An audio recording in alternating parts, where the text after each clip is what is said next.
My son, Stephen, the second, we call him Deuce, he had a liver transplant at the very tender age of 8 weeks old. And he was the youngest in the country in 2012, and probably still one of the youngest in the country to have had a liver transplant. Just seemed like a normal first month, of bringing your baby home. We did the regular weekly visits to the hospital where they do weight checks and things like that, and they noticed Stephen was a little jaundiced, so his eyes were yellowish. I didn't even think the PICU was that bad. I didn't know that's where we send the sickest kids. Yes. And when that doctor came in during rounds, one of the residents, and she's presenting Stephen to the attending, and she says, "This is Stephen, our 2-month-old from an outside hospital who has fulminant liver failure secondary to galactosemia."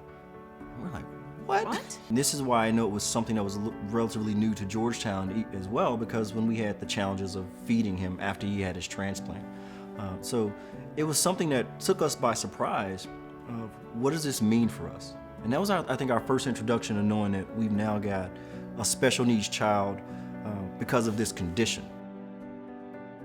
And so as we were on the mend and he was getting better and we were going through the recovery part, one doctor said, "Hey, we're starting this new group called the PFAC, and we want you to be a part of it, or you should be a part of this."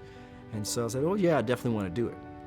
So the reason why was because I had this insatiable desire to want to be a part of something that was bigger than me, and to be a voice for those who maybe thought they didn't have a voice in their own health care.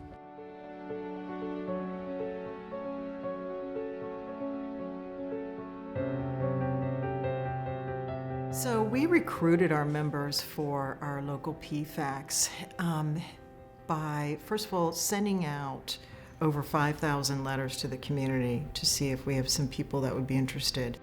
Where we currently are right now is we have 7 associates and 7 community members. I still remember when Lieutenant Colonel Coffey came for his interview, and he walked in and he had his uniform on, and I thought, this is really cool. I can't wait to hear why he wants to be on this committee. And then when he told his story, you knew that this individual was truly committed to seeing Georgetown do better, and that there were opportunities for us to do better. And really, as a hospital, looking to move forward and including that patient and family voice in all meetings that we have, whether it's our Quality and Safety Executive Council, which you've attended many times, or our Council for Associate and Patient Safety, but really bringing the patient and the family member to the table for all of our discussions and allowing that information to flow and getting real-time feedback, which is, I think, fantastic, but really developing that relationship throughout the process. Well, and it's interesting because when you talk about getting that different perspective, so I was talking with my first sergeant today, and so, in my job, I've got 560 people that work for and with me. And my first sergeant, who's the guy who's charged with helping me to manage this enlisted workforce, his daughter is a special needs kid, and she had some challenges when she was born, very much a preemie, about 25 weeks. And so he was going through military medicine, and we didn't have that link that he could put his input into the clinicians that were there about what he saw for his daughter. In 2013, when I was approached to be a part of creating the local PFACs at MedStar Georgetown, I was truly honored to be a part of such a great group and council that will put together patients and family members that will really embody the voice of the patient here at MedStar Georgetown. One of the parts of healing and being in the hospital is not just the medicine, it's not just the pills and the prescriptions that they write, but it's also nutrition. And so I recall back one of the first projects we did at our PFAC was we looked at nutrition. So Stephen, normally with galactosemia, you don't do milk, you do soy milk. The problem that we had is that we couldn't go out and buy powdered milk. And when we asked the nurses, well, what do we need to do to get this? They said, well, we have to go through materials, and we've got to make sure it's billed, and we have to make sure that it's brought in, it's going to be a day or so. And I'm sitting here saying, wait a minute, the most basic part of getting better, the most basic part of medicine, of healthcare, is nutrition and sustenance. And we don't have, in this beautiful hospital, in this hospital with world-class service and doctors, we don't have powdered milk, and we don't have a mechanism that we can go out and get this. We can't just run down to the Whole Foods and pick up a can, because it's got to be billed. So that was one of those things that made me say, this is something I need to be a part of.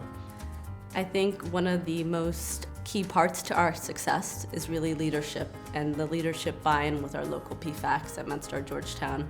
Our executive co-sponsors, Dr. Lisa Boyle, who's our VPMA, and Eileen Farrell, who's our CNO, have really been vital to the success of the PFACs at MedStar Georgetown. And I think that definitely ties in and speaks to our system PFACs. When we see Dave Mayer and Roger Leonard involved and Dr. Leonard coming to all of our PFACs meetings, so it's nice that our patients and family members can see that their voices are heard not only here at the hospital, but all the way to the system level.